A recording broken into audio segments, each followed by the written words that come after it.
What's up, Fit2? My name is DJ Scott, and this is Vicarious View. And if you're here because of my last video on calories, welcome back. And if this is your first time ever watching any of my videos, welcome to the channel. Happy to have you here. I'm going to ask you to pause real quickly though and go to the link in the description. There you'll find that past video on calories, and it's important you listen to that one because there's a lot of related content to this video today. Okay, so in this series that I'm calling the weight loss discussion, the goal is to provide people with the information they need to have a properly informed conversation about weight loss, whether that be from trainer to client, daughter to mother, or just a conversation you have with yourself. And in that first video, I talked a lot about calories, and I also mentioned how it's just the tip of the iceberg. And so today we're going to dive a little bit deeper and talk about macronutrients. Let's get it.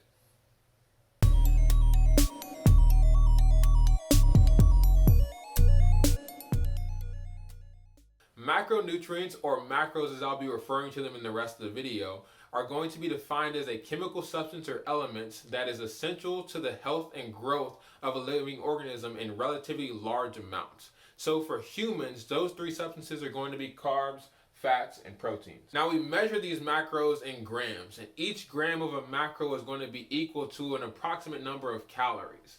So, for example, 1 gram of carb is going to be equal to about 4 calories. And the same is true for protein.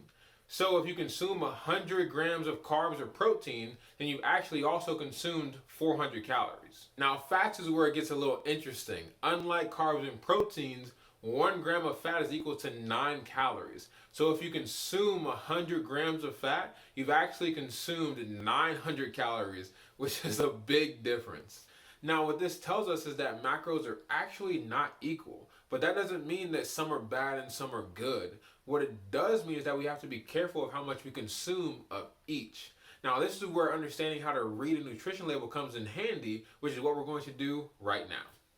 So this picture right here is actually from a nutrition label I pulled from one of the cereal boxes we had in the pantry. And what you'll notice is that calorie per serving number that's at the top. This is going to be very important because it's going to help us understand what the rest of our numbers are based off of. And so if we look at our fats, proteins, and carbs, you'll see the fats are at 9 grams, proteins are at 6, and those carbs are going to be at 4. But if you eat anything like I do, you're probably eating closer to 2 servings instead of 1. So this means you have to multiply all those numbers by 2. And those numbers get up really quickly, especially that total calories number. But it's very important that we don't just stop at nutrition labels. It's crazy because some people will look at one macro and say it's bad, look at another and say it's good, and honestly not know anything else but how to look at a nutrition label. And so we're actually going to switch gears a little bit, and we're going to cover how macros are digested and what they actually do for us, and we'll get into why they all are actually important. To start off, macronutrients are actually broken down at different rates. Fats are going to take the longest to break down out of the group, and so they're going to be a slower source of energy in comparison to carbs, but they are more efficient when it comes to long-term energy. Fats that are not used are going to be turned into triglycerides, which are then going to be stored in the fat cells of the body.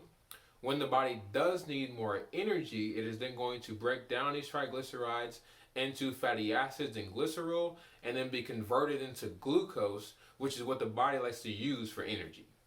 Now on the other side of the coin, we have carbs, and carbs are going to be broken down the fastest and broken into sugars, which is what the body likes to use for that immediate source of energy. Now, if the body is not in need of that immediate source of energy, it's going to convert that sugar into glycogen and then store it within the muscles and liver to then be used at another time. Now, if that blood sugar level gets too low, the liver will release that glycogen to then increase that blood sugar level.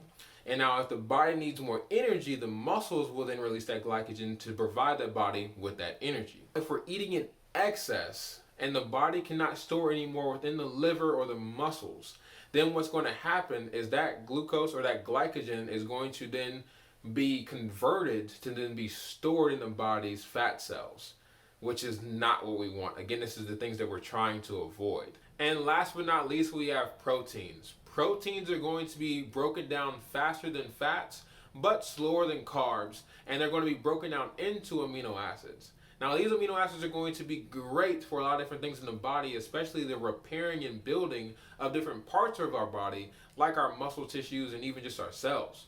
But because of this, their role is not often used as energy. And if the body does use proteins for energy, then it's actually not a good thing and can result in weight loss, but it's the type of weight loss that we want to avoid, which is muscle loss for most of it. On the other side of this, we also have to be aware that if we eat protein in excess, then the body can also convert this and store this as fat. And with all that out of the way, I wanted to take a moment and talk about fat, the macronutrient, and fat storage within our body. Now, all macros have a variety of purposes within our bodies, but if we eat any of them in excess, fats, proteins, carbs, the body can take all three of those and store them as fat within our bodies. So just to be clear, it's not just fats that are stored as fat within the body. No matter what macronutrients you eat, if you eat it in excess and the body doesn't need it, then it's going to store it because that's what the body is very good at. The sad truth about this is that our bodies seem to have an unlimited ability to continue to store. So as we eat and eat, the body continues to store and store more of that excess. And so this means our goal should be to use that excess fat as energy, or to start eating a little bit less so we don't continue to store more and more as fat cells. So just to be clear, no, macronutrients are not created equal, not even in the slightest, but they all are very important as they serve different duties and responsibilities within our bodies. Carbs tend to be our body's favorite source of energy. Fats are how a lot of vitamins are absorbed within the body, like vitamin D. And proteins are going to help our body build DNA, and that's not even the half of it. Now, if this is something that really interests you, I left some links in the description that talks a little bit more detail about all three macros because, again, we're just scratching the surface on this, but we're covering what's necessary for that weight loss discussion. Now, remember, we still have more to talk about in this series, so if you're getting anything from this, please hit that like button. It really helps me out a lot. Subscribe if you haven't already, and hit the bell notification right next to it so you'll be notified when that next video posts. And as always, stay fit, stay educated, be blessed, and I'll see you next time on Vicarious View.